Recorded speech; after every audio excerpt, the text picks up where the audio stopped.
Bismillahirrahmanirrahim. Assalamu alaikum secondary students and welcome to the physics room. I hope that you are doing good and myself Irtisa Iqbal and I am your physics instructor. So students, today we are going to start our last remaining topic of this chapter, that is thermocouple and effect of resistance on temperature or resistance thermometer. So let's get started with thermocouples.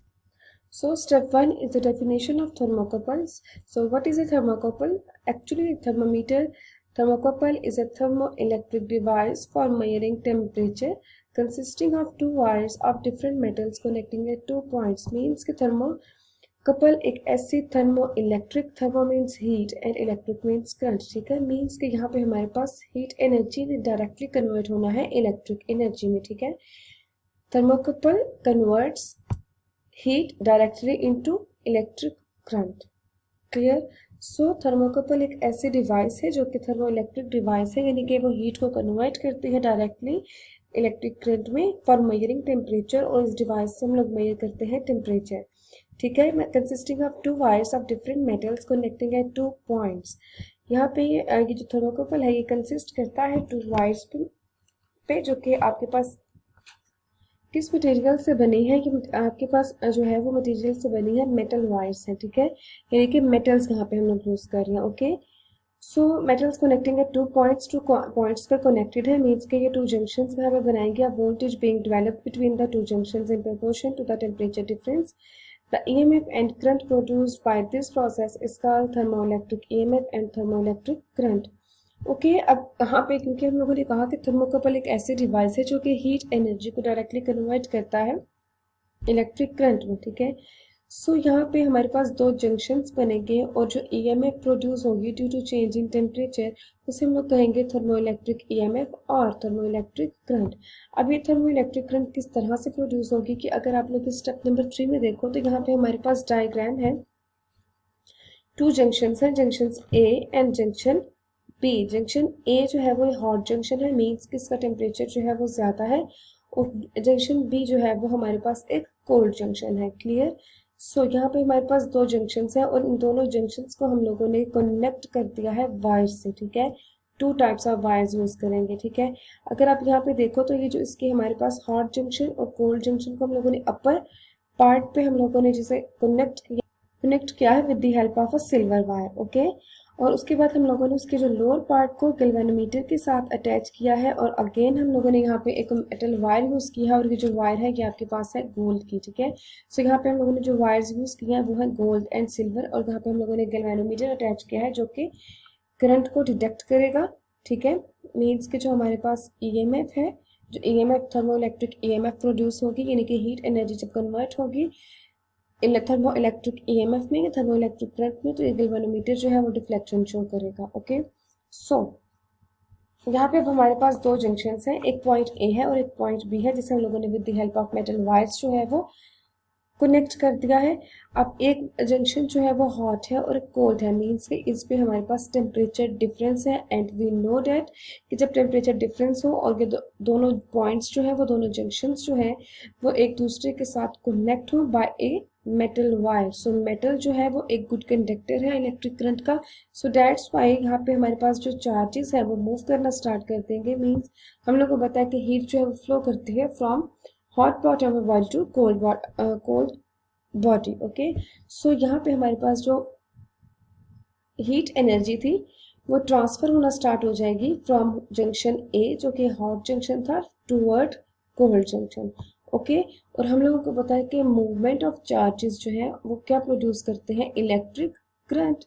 Movement of charges in a closed circuit हमारे पास produce होगा electric current, ठीक है, या फिर हमारे पास produce होगी EMF.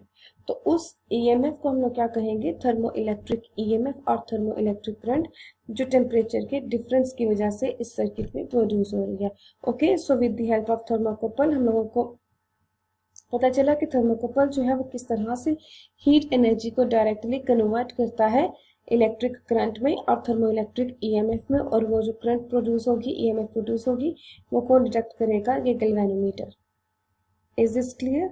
अब इसके हम लोग कंस्ट्रक्शन देख लेते हैं. The 2 wires can be composed of noble metals ये जो हम लोग दो वायर्स लेंगे, जो कि इस केस में हम लोगों ने सिल्वर और गोल्ड की कंसीडर की है, तो वो वायर्स जो है वो डिफरेंट मटेरियल से बनी हो सकती है, बट वो किसकी होनी चाहिए, मेटल्स की, ठीक है, क्योंकि metals are the good conductors of electric current.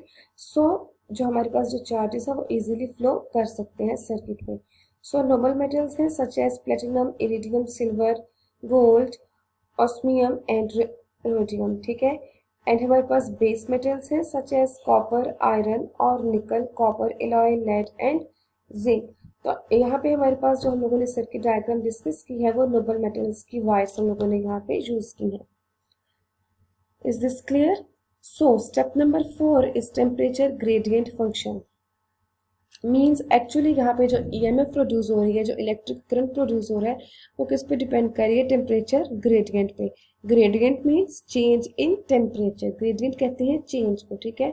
तो चेंज इन टेम्परेचर मीन्स कि जो ईएमएफ हमारे पास इस सर्किट में प्रोड्यूस होगी, यानी कि ड्यू टू थर्मोकपल्स, यहाँ पे जो हीट एनर्जी हम लोग इलेक्ट्रिक करंट में थर्मो इलेक्ट्रिक ईएमएफ पे कन्वर्ट कर रहे हैं, वो एक्चुअली किस पे डिपेंड करती है, वो डिपेंड करती है टेम्परेचर ग्रेडियंट पे। Is this clear? One more thing students, कि जब यहाँ पे हॉट जंक्शन से यानी कि ए पॉइंट से कोल्ड जंक्शन की तरफ चार्जेस जो है वो मूव करेंगे, इलेक्ट्रिक करंट प्रोड्यूस होगी। लेट सपोज कि हमारे पास जो है वो इलेक्ट्रॉन्स जो है वो मूव कर रहे हैं फ्रॉम ए टू बी। तो टाइम के साथ साथ टेम्परेचर डिफरेंस की वजह से जैसे जैसे ये मूव करते जाएंगे ए से बी, तो हमारे पास ये जो ए पॉइंट है इसके ऊपर पॉजिटिव चार्जेस आते जाएंगे, क्योंकि यहाँ से इलेक्ट्रॉन मूव कर रहे हैं, ठीक है। और कोल्ड जंक्शन जो था वहाँ पे वहाँ पे हमारे पास नेगेटिवली चार्ज होता जाएगा, क्योंकि जो कोल्ड जंक्शन है वो अक्यूमुलेट कर रहा है नेगेटिव चार्जेस को, ठीक है। सो यहाँ पे हमारे पास अगेन बी से ए की तरफ भी हमारे पास इलेक्ट्रॉन मूव करना स्टार्ट कर देंगे। ए से बी की तरफ तो कर ही रहे थे, बट वो बी से ए की तरफ भी स्टार्ट करना मूव करना स्टार्ट कर देंगे। बट जो हॉट जंक्शन पे हमारे पास इलेक्ट्रॉन्स हैं, उनके पास जो एनर्जी है वो ज़्यादा है, क्योंकि हॉट जंक्शन का टेम्परेचर बहुत ज़्यादा है। और कोल्ड जंक्शन जो अकोमोडेट करेगा इलेक्ट्रॉन्स, उनके पास जो एनर्जी होगी, जो बी से ए की तरफ मूव करेंगे इलेक्ट्रॉन्स, उनकी एनर्जी जो है वो बहुत ज़्यादा लो होगी, क्योंकि कोल्ड जंक्शन का टेम्परेचर हमारे पास क्या है, बहुत ज़्यादा लो है। और जब तक इन दोनों जंक्शंस में टेम्परेचर जो है वो रहेगा, टेम्परेचर डिफरेंस जो है वो रहेगा, तब तक जस्ट ईएमएफ जो है वो प्रोड्यूस होगी, थर्मो इलेक्ट्रिक करंट जो है वो प्रोड्यूस होगी। जब जिस पॉइंट पे जंक्शन ए और बी दोनों का टेम्परेचर जो है वो सेम हो जाता है, इट्स मीन्स कि हमारे पास इलेक्ट्रिक करंट जो है वो प्रोड्यूस नहीं होगी, क्योंकि पोटेंशियल डिफरेंस नहीं रहेगा। एक पॉजिटिव और एक नेगेटिव जब तक रहेगा, पोटेंशियल डिफरेंस क्रिएट होता रहेगा। लाइक एक पे हमारे पास जो हॉट जंक्शन है वहाँ पे पॉजिटिव चार्ज आता जाएगा, कोल्ड जंक्शन पे नेगेटिव चार्ज आता जाएगा, तो पॉजिटिव और नेगेटिव हमारे पास पोटेंशियल डिफरेंस क्रिएट होता रहेगा। बट जब हमारे पास हॉट जंक्शन और कोल्ड जंक्शन ए और बी पॉइंट दोनों के हमारे पास जो टेम्परेचर है वो सेम हो जाएगा, मीन्स के कोई पोटेंशियल डिफरेंस नहीं रहेगा। अगर पोटेंशियल डिफरेंस नहीं रहेगा तो इलेक्ट्रॉन्स मूव नहीं करेंगे, करंट फ्लो नहीं करेगी, तो हीट एनर्जी जो है वो कन्वर्ट नहीं होगी थर्मो इलेक्ट्रिक करंट और thermo electric EMF. So basically students, यहाँ पे हमारे पास जो ईएमएफ प्रोड्यूस हो रही है वो टू फैक्टर्स पे डिपेंड कर रही है, टू पैरामीटर्स पे डिपेंड कर रही है। First one is the material used for the wires. Means कि आप जो वायर्स यूज कर रहे हो वो किस मटेरियल से बनी हुई है, वो मेटल्स में। मेटल्स में भी हमारे पास काफ़ी टाइप्स हैं, नोबल मेटल्स है, बेस मेटल्स है, और हम लोग को पता है कि हर मेटल की जो प्रॉपर्टीज है वो भी डिफरेंट होती हैं। मीन्स कि वो भी एक मैक्सिमम टेम्परेचर तक जो है वो ईएमएफ को प्रोड्यूस कर सकता है। उसके बाद अगर हम टेम्परेचर इंक्रीज भी करेंगे तो उसकी ईएमएफ जो है वो क्या होती जाएगी, डिक्रीज होती जाएगी।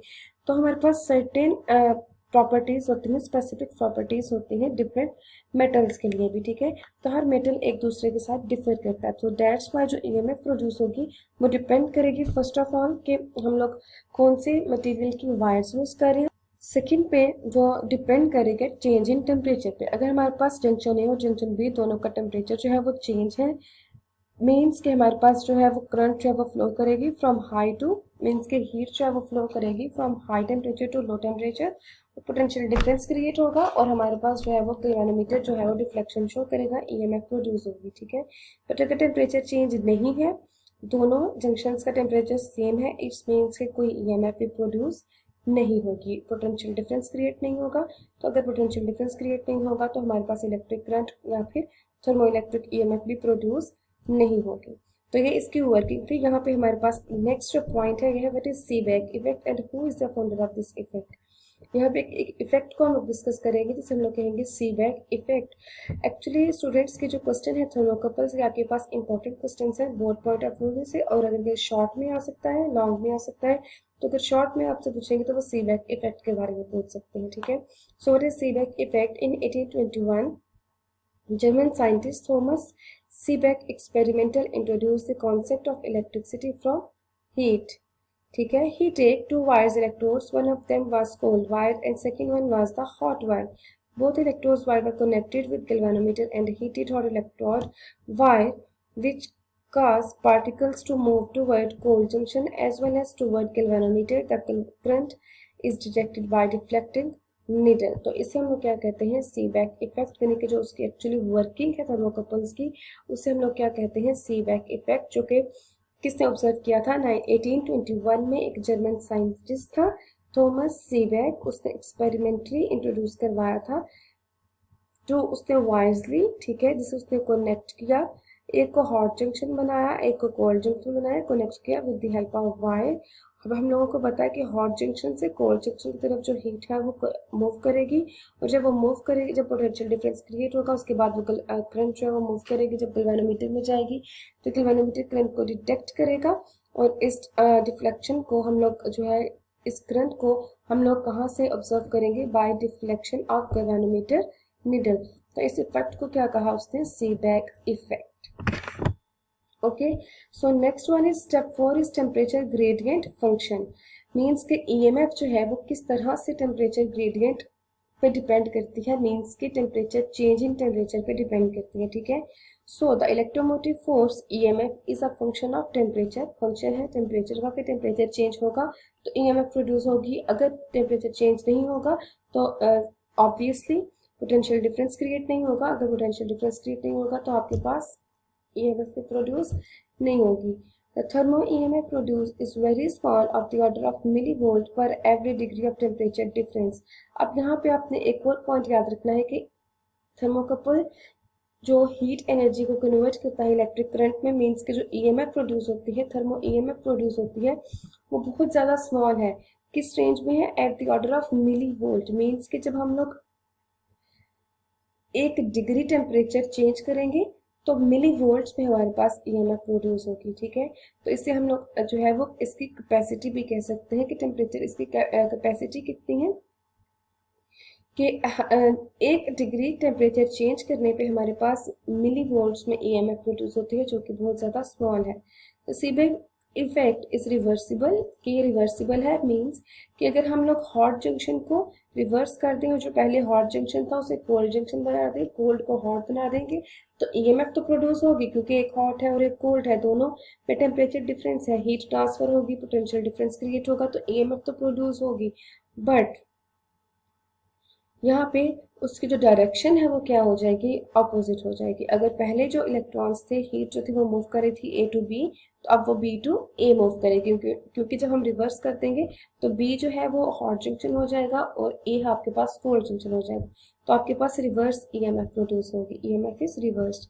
The greater the separation of metals forming the thermocouple has been measured as a function of temperature T of the hot junction. When the cold junction is maintained at 0 degree Celsius, its temperature dependence is given by, यहाँ पे आपके पास एक equation है, EMF is equal to alpha T plus 1/2 beta T square। यहाँ पे alpha और beta thermoelectric coefficients हैं जो कि डिपेंड करते हैं नेचर ऑफ मीडियम पे, ठीक है। अब हमारे पास जितनी सेपरेशन यानी कि जितना डिस्टेंस हॉट जंक्शन और कोल्ड जंक्शन का एक दूसरे से ज़्यादा होगा, उतनी ही ज़्यादा थर्मोइलेक्ट्रिक EMF प्रोड्यूस होगी। ओके, तो हमारे पास जो कोल्ड जंक्शन है उसका टेम्परेचर जो है वो 0 डिग्री सेल्सियस है, मीन्स कि हम लोग यहाँ पे आइस कंसीडर करेंगे। बट हॉट जंक्शन का टेम्परेचर जस्ट हम लोग को पता है कि ये हॉट जंक्शन है, उसका टेम्परेचर अननोन है। सो बाय यूजिंग थर्मोकपल हम लोग अननोन टेम्परेचर को भी फाइंड आउट कर सकते हैं। ओके, सो हमारे पास जो इसके इक्वेशन है वो है E is equal to alpha T plus 1/2 beta T square. So इस फार्मूला से हम लोग EMF फाइंड कर सकते हैं, हम लोग अननोन टेम्परेचर फाइंड आउट कर सकते हैं। ओके।